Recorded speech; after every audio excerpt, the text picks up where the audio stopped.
পৃথিবীর ম্যাপে এমন এক জায়গা আছে যেখানে কোনো দেশের আইন চলে না। -90 ডিগ্রি তাপমাত্রা এবং সেখানকার বাতাস মানুষের চামড়া কেটে ফেলার ক্ষমতা রাখে। অ্যান্টার্কটিকা এমন একটি নিষিদ্ধ অঞ্চল যেখানে পা রাখা মানে মৃত্যুকে ডেকে আনা। কিন্তু কেন কেন গুগল ম্যাপের এই জায়গাগুলো অস্পষ্ট? এখানে কি ভিন গ্রহের কিছু লুকিয়ে আছে, নাকি রহস্যময় অন্য কিছু? আজ জানবো পৃথিবীর সেই ভয়ঙ্কর জায়গার কথা যেখানে মানুষের সাহসও হার মেনে যায়। এরকম পৃথিবীর অজানা সব রহস্য নিয়ে নিয়মিত ভিডিও দেখতে চাইলে এখনই আমাদের চ্যানেলটি সাবস্ক্রাইব করে রাখুন। আর ভিডিওটি ভালো লাগলে একটি লাইক দিয়ে বন্ধুদের সাথে শেয়ার করতে ভুলবেন না। অ্যান্টার্কটিকা মানে হাজার হাজার মাইল জুড়ে শুধু সাদা বরফের রাজত্ব। এখানে কোনো গাছপালা নেই, এমনকি নেই কোনো পশু পাখি।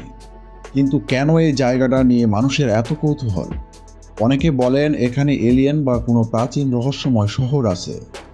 আসলে সত্যিটা হলো এই জায়গাটা মানুষের থাকার জন্য তৈরি হয়নি। এখানে পাহাড়ের গা বেয়ে আসা বাতাসের ঝাপটা এত জোরে লাগে যে মানুষ খড়কুটোর মতো উড়ে চলে যেতে পারে। এখানে আপনার রক্ত চোখের পলকে বরফ হয়ে যাবে। আপনি এখানে পুরোপুরি একা, আর আপনার প্রধান শত্রু হলো প্রকৃতি। এখানে কোনো সাহায্য পাওয়ার আশা করবেন না, কারণ আশেপাশে কেউ নেই। এটা এমন এক জায়গা যেখানে ভুল করার দ্বিতীয়বারের মতো কোনো সুযোগ নেই। মানুষ কেন এত ভয় পায়? কি আছে এই বরফের নিচে যা সাধারণ মানুষকে জানতে দেওয়া হয় না? ভিডিওর এই অংশটি ভালো করে শুনুন, কারণ পরের কথাগুলো আপনাকে চমকে দেবে। অনেকে প্রশ্ন করেন সরকার কেন এখানে যেতে দেয় না। আসল ব্যাপার হলো 1959 সালে সব দেশ মিলে ঠিক করেছে এই জায়গাটা কেউ দখল করবে না। এটা শুধুমাত্র বিজ্ঞানীদের জন্য।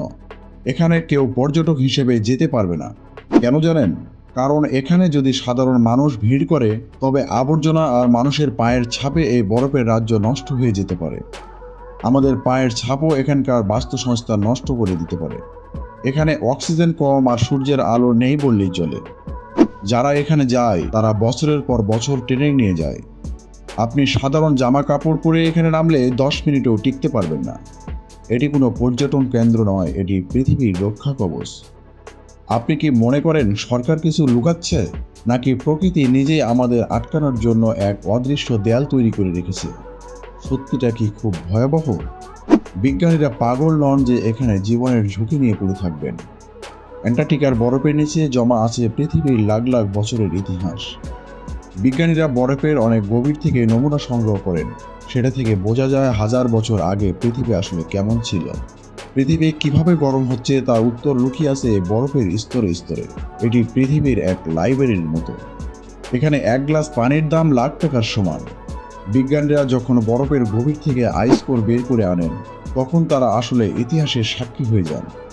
কোনো গুপ্তধন নয়, বরং পৃথিবীর ধ্বংসের আগাম বার্তা এখান থেকেই পান তারা। এটাই তাদের আসল কাজ। বরফের এই স্তরে আমাদের পৃথিবীর ভবিষ্যৎ লেখা আছে। যদি সব বরফ গলে যায়, তবে আমাদের সামনে কি অপেক্ষা করছে? আপনি কি কখনো ভেবে দেখেছেন যারা এখানে কাজ করেন তাদের জীবন কি সহজ? মোটেও না। স্টেশনের ভিতরের খাবার এবং পানি বাইরে থেকে আনতে হয়। এখানে একাকিত্ব এমন এক পর্যায়ে পৌঁছে যায় যে মানুষের মানসিক স্বাস্থ্যের উপর মারাত্মক প্রভাব পড়তে শুরু করে।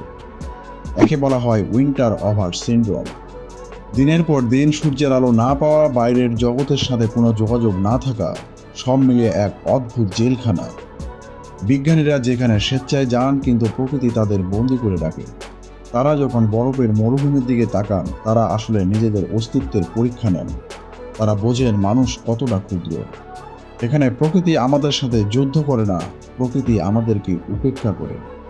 প্রযুক্তির চরম উৎকর্ষতা কি আমাদের এই প্রতিকূলতায় টিকে থাকার নিশ্চয়তা দিতে পারে, নাকি প্রযুক্তি ব্যর্থ হলে বরফ আমাদের গিলে খাবে? 2048 সালের পর আসলে কি হবে? তখন কি এই জায়গা নিয়ে দেশগুলোর মধ্যে লড়াই শুরু হতে পারে? কারণ এখানে প্রচুর তেল এবং গ্যাস রয়েছে। দেশগুলো একে অপরের সাথে তখন তারা যুদ্ধ শুরু করতে পারে। এখন তো দেশগুলো চুক্তিতে আছে, কিন্তু সম্পদের লোভ বড় ভয়ঙ্কর। তখন কি এই জায়গাটাও ধ্বংস হয়ে যাবে? আমরা আজ যা দেখছি, হয়তো এটাই শেষ সুযোগ এই বরফের রাজ্যকে শান্ত অবস্থায় দেখার। 2048 সালের পর যে বিপদ আসছে তা পুরো পৃথিবী বদলে দেবে। আপনি কি প্রস্তুত এই পরিবর্তনের জন্য? পরের অংশটি মন দিয়ে দেখুন।